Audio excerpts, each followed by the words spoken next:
नमस्कार दोस्तों, मैं विकास त्रिवेदी आपके अपने यूट्यूब चैनल विकास स्टडी सर्कल पर आप सभी का स्वागत करता हूं। दोस्तों, हिस्ट्री की क्लास में हम लोग भारत में यवन आक्रमण पर चर्चा कर रहे थे, जिसमें हमने आपको बताया था कि भारत पर आक्रमण करने वाले जो विदेशी आक्रमणकारी थे उनका क्रम क्या था। तो सबसे पहले दोस्तों हिंद यूनानी या इंडो बैक्ट्रियन, उसके बाद दोस्तों शक, और उसके बाद पल्लव, और उसके बाद कुषाण। तो दोस्तों हिस्ट्री की प्रीवियस क्लास में हम लोगों ने हिंद यूनानी, शक, पल्लव इनके बारे में विस्तृत तरीके से चर्चा की थी। आज उसी क्रम को आगे बढ़ाते हुए आज की क्लास में हम लोग कुषाण वंश पर चर्चा करेंगे।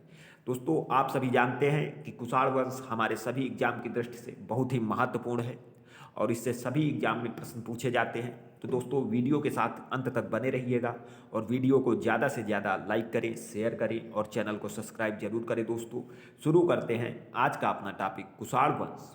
दोस्तों अगर हम लोग बात करें कुषाण वंश की, तो कुषाण वंश का संस्थापक कौन था? तो कुजुल कड़फिसेस। दोस्तों कुषाण वंश का संस्थापक था कुजुल कड़फिसेस और इसकी राजधानी क्या थी? तो इसकी दो राजधानियाँ थी दोस्तों। पहली राजधानी थी पेशावर या पुरुषपुर। पेशावर या पुरुषपुर पहली राजधानी थी और इसकी द्वितीय राजधानी दोस्तों क्या थी? तो मथुरा।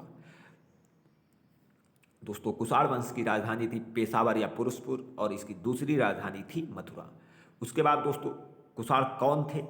तो कुषाण मूल रूप से चीन के निवासी थे। कुषाण मूल रूप से चीन के निवासी थे जो यूची एवं तोखरी भी कहलाए। तो दोस्तों कुषाण जो थे वो यूची एवं तोखरी भी कहलाए और ये जो यूची नाम का कबीला था ये 5 कुलों में विभाजित हो गया था। ये यूची नाम का कबीला जो था वो 5 कुलों में विभाजित हो गया था और उन्हीं में से एक कुल के कुषाण थे। उन्हीं में से एक कुल के कौन थे? तो कुषाण थे दोस्तों। यूची नाम का एक कबीला 5 कुलों में बट गया था और उन्हीं में से एक कुल के थे कुषाण। तो दोस्तों आप लोग समझ गए होंगे कि कुषाण कौन थे। उसके बाद दोस्तों कुषाण वंश का संस्थापक अभी हमने आपको बताया कि कुजुल कड़फिसेस था और इसका उत्तराधिकारी कौन था? तो विम कड़फिसेस था। दोस्तों कुजुल कड़फिसेस का उत्तराधिकारी विम कड़फिसेस हुआ। उसके बाद कुषाण वंश का सबसे प्रतापी शासक कौन था? तो सबसे प्रतापी शासक था दोस्तों कनिष्क। हमारे एग्जाम की दृष्टि से दोस्तों कनिष्क सबसे महत्वपूर्ण है क्योंकि कनिष्क से दोस्तों प्रश्न पूछे जाते हैं। तो कुषाणों की दो राजधानियां थी, कौन कौन सी? पुरुषपुर या पेशावर, दूसरी मथुरा। दोस्तों कनिष्क ने 78 ईस्वी में गद्दी पर बैठने के समय एक संवत चलाया। दोस्तों कनिष्क जो था वो 78 ईस्वी में गद्दी पर बैठा और उस समय उसने एक संवत चलाया जो शक संवत कहलाया। तो दोस्तों शक संवत क्वेश्चन पूछा जाता है कि शक संवत कब प्रारंभ हुआ? तो 78 ईस्वी में। और दोस्तों इसी शक संवत को भारत सरकार द्वारा प्रयोग में लाया जाता है।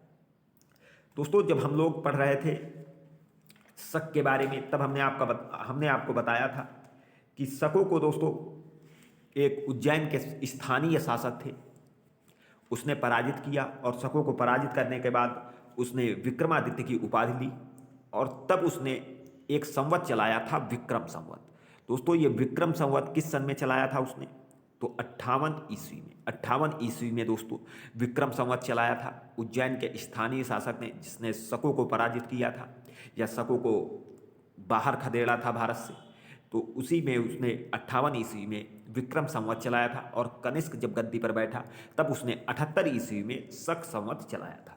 उसके बाद दोस्तों आगे देखते हैं बौद्ध धर्म की चौथी बौद्ध संगीत कनिष्क के शासनकाल में कुंडलवन कश्मीर में आयोजित की गई।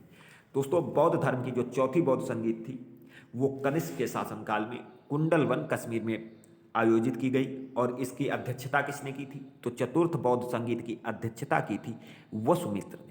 दोस्तों चौथी बौद्ध संगीत किसके शासनकाल में आयोजित की गई? तो कनिष्क के शासनकाल में। कहाँ आयोजित की गई? तो कुंडलवन कश्मीर में। और किसने अध्यक्षता की? तो वसुमित्र ने अध्यक्षता की।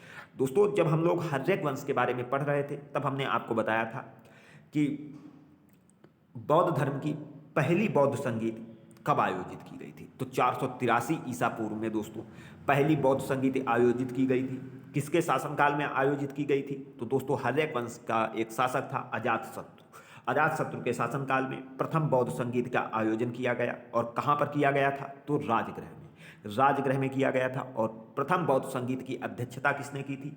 तो महाकश्यप ने की थी। महाकश्यप ने की थी दोस्तों प्रथम बौद्ध संगीत की अध्यक्षता। द्वितीय बौद्ध संगीत दोस्तों कब आयोजित की गई थी? तो 383 ईसा पूर्व में द्वितीय बौद्ध संगीत दोस्तों आयोजित की गई थी 383 ईसा पूर्व में। और ये दोस्तों किसके शासनकाल में आयोजित की गई थी? तो कालाशोक के शासनकाल में दोस्तों आयोजित की गई थी द्वितीय बौद्ध संगीत। और ये कहाँ पर आयोजित की गई थी? तो वैशाली में आयोजित की गई थी द्वितीय बौद्ध संगीत। प्रथम बौद्ध संगीत आयोजित की गई थी राजगृह में। और दोस्तों इसकी अध्यक्षता किसने की थी द्वितीय बौद्ध संगीत की? तो साबा कामी ने दोस्तों द्वितीय बौद्ध संगीत की अध्यक्षता की थी। उसके बाद तृतीय बौद्ध संगीत दोस्तों, तृतीय बौद्ध संगीत आयोजित कब की गई थी? तो तृतीय बौद्ध संगीत दोस्तों आयोजित की गई थी 255 ईसा पूर्व में। 255 ईसा पूर्व में तृतीय बौद्ध संगीति आयोजित की गई। और दोस्तों ये किसके शासनकाल में आयोजित की गई थी? तो अशोक के शासनकाल में। अशोक के शासनकाल में दोस्तों कौन सी बौद्ध संगीति आयोजित की गई? तो तृतीय बौद्ध संगीति आयोजित की गई। और कहाँ की गई थी? तो पाटलिपुत्र में दोस्तों तृतीय बौद्ध संगीत का आयोजन अशोक के शासनकाल में हुआ। और इसकी अध्यक्षता किसने की थी? तो मोगल पुत्तिस ने। दोस्तों इसकी अध्यक्षता की थी मोगल पुत्तिस ने दोस्तों अध्यक्षता की थी तृतीय बौद्ध संगीत की। और तृतीय बौद्ध संगीत दोस्तों अशोक के शासनकाल में आयोजित की गई थी। कब आयोजित की गई थी? तो 255 ईसा पूर्व में। उसके बाद दोस्तों ये जो चतुर्थ बौद्ध संगीत है इसका आयोजन ईस्वी की प्रथम शताब्दी में किया गया। ईस्वी की प्रथम शताब्दी में चतुर्थ बौद्ध संगीत का आयोजन किया गया। और किसके शासनकाल में? तो कनिष्क के शासनकाल में। और कहाँ? तो कुंडलवन कश्मीर में। और दोस्तों इसकी अध्यक्षता की थी वसुमित्र ने।